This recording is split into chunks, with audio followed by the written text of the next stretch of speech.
Հասմիկ Ենգոյան։ Շնորհակալություն, պարոն Գաբրիելյան, Հայաստանի Հանրապետության կրթության մինչև 2030 թվականի զարգացման պետական ծրագրի 16-րդ կետով սահմանվել է հետևյալ պահանջը. մինչև 2030 թվական առնվազն 4 բուհ ընդգրկված կլինի միջազգային վարկանիշային համակարգի աղյուսակների լավագույն 500-ի մեջ։ Հիմա 2026 թվականի դրությամբ, ըստ QS վարկանիշի, Հայաստանի Հանրապետության որևէ բուհ ընդգրկված չէ անգամ 1000 լավագույն բուհերի շարքում։ Ընդ որում շատ բուհեր անգամ վատթարացրել են իրենց այդքան էլ ոչ բարձր վարկանիշը։ Ավելի հեղինակավոր վարկանիշային համակարգերի մասին ընդհանրապես չեմ խոսում, ասենք Times կամ Շանխայյան վարկանիշ։ Հիմա հարցս հետևյալում է. ինչ միջոցներ եք ձեռնարկելու, որպեսզի մնացած 3 տարվա ընթացքում, այսինքն մինչև 2030 թվականը, 4 բուհ այնպիսի թռիչքային զարգացում ապրեն, որ հայտնվեն այդ համակարգերի լավագույն բուհերի 500-ի մեջ։ Շնորհակալություն։ Շնորհակալ եմ Տիկին Ենգոյան հարցի համար, այո, շատ ճիշտ նշեցիք եւ շատ լավ է որ դուք եք արձանագրում, որովհետեւ շատ դեպքերում երբ գալիս է բարեփոխումների փուլը, մեր շատ հայրենակիցներ, գուցե արդարացի, գուցե ոչ արդարացի, քաղաքական շրջանակները հիմնականում ոչ արդարացի, մատնանշում են, ասենք մեր որևէ բուհի, ասենք 100 տարեկան լինելը կամ 120 տարեկան լինելը կամ այնտեղ սովորած որևէ հեղինակավոր ակադեմիկոսի փաստը։ Մենք էլ ենք կարծում, որ այո, մեր բուհական համակարգը այսօր այդ թվում ձեր կողմից մատնանշված ցավոք սրտի հեղինակավոր վարկանիշային աղյուսակում չկա անգամ 1000-րդ հորիզոնականներում եւ ըստ էության դրա լուծումը մենք տեսնում ենք ակադեմիական քաղաքի ստեղծմամբ այդ թվում եւ նաեւ մեր որոշ բուհերի վերազինմամբ։ Ես իմ խոսքում նաեւ նշել էի, այստեղ ունեմ նաեւ առանձին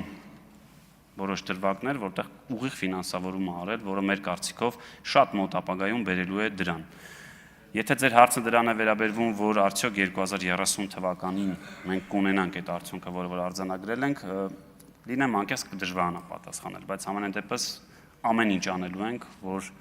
այդ ցուցանիշը ապահովենք ու կարծում եմ, եթե նույնիսկ 2-ը ունենանք 4-ի փոխարեն, դա նույնպես կլինի ձեռքբերում, որովհետև այո, այդ վարկանիշներում մեր կրթական համակարգը ցավոք շատ հետ է։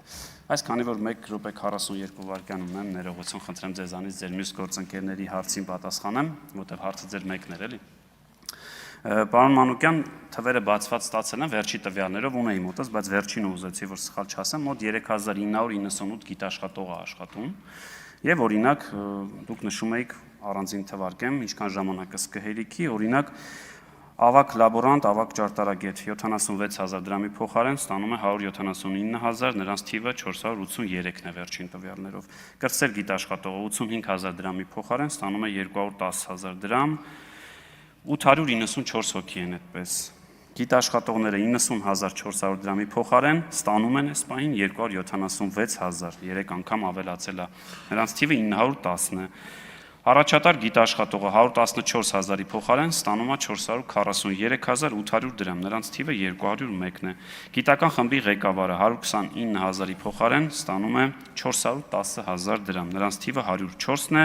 Գիտական ստորաբաժանման ղեկավարը 141000-ի փոխարեն 2021 թվականի դրությամբ ստանում է 472200 դրամ, նրանց թիվը 360-ն է։ Կարծես թե որևէ մեկին բաց չթողեցի։ Արձագանք։ Շնորհակալություն։ Փաստացիորեն ես այնպես հասկացա, որ դուք բուհերի վարկանիշի բարձրացման ուղղված միջոցառումների շարքում դիտարկում եք ակադեմիական քաղաքի գաղափարը, բայց կարծում եմ, որ բուհերի խոշորացման արդյունքում մենք չենք ունենա այնպիսի ցուցանիշ, որ բուհերը ընդգրկված լինեն, այսինքն խոշորացված բուհերը ընդգրկվեն այնուամենայնիվ այդ հեղինակավոր վարկանիշների համակարգում։ Միևնույն ժամանակ, պարոն Գաբրիելյան, դուք էլ լավ գիտեք, որ կառավարության 351L որոշմամբ անգամ ակադեմիական քաղաքի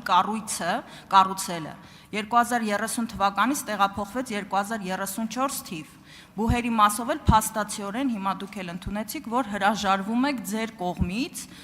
նախաձեռնված օրենքի դրույթների կիրառմամբ ստացվում է, որ հերթական խոստումը իշխող ուժը չի կատարում։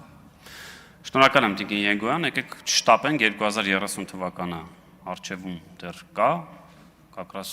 շատ ավելի հարմար է նախընտրական տարի է, կգաք եւ կասեք մեր խոստումներից որը կատարել ենք որը չէ, ես կարծում եմ մենք կկարողանանք մեր դրած նպատակներին հասնել, այդ թվում հենց բուհերի խոշորացմամբ կամ ակադեմիական քաղաքի ստեղծմամբ։ Եվ քանի որ ելի ժամանակ ունեմ, ես ձեր արդեն խմբակցության գործընկերներից մեկի հարցին պատասխանելով ասեմ, որ օրինակ 2018 թվականի դրությամբ մենք 10 անգամ ավելացրել ենք մշակութային ժառանգության վերականգնման ուղղված ծախսերը։ Այսինքն, եթե 2018 թվականին 127 միլիոն դրամ էր ուղղվում ընդամենը առաջին քրիստոնյա պետությանը կամ պետության կառավարության կողմից, 2025 թվականին թիվը մոտ 5 միլիոն դոլար է հասել։ Սա այս մասով, այսինքն 10 անգամ ավելացրել ենք եւ նաեւ եզրափակիչ ելույթում ատեստավորման մասին էլ կխոսեմ, ուրախությամբ կարող եմ ասել, որ այս պահին գրեթե ամեն երրորդ ուսուցիչը ատեստավորված է եւ մոտ 1 ամիս է, չէր վերջացել,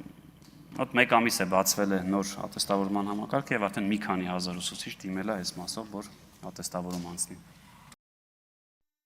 Հավանիչ տեսանյութը եւ բաժանորդագրվիչ նորությունները բաց չթողնելու համար։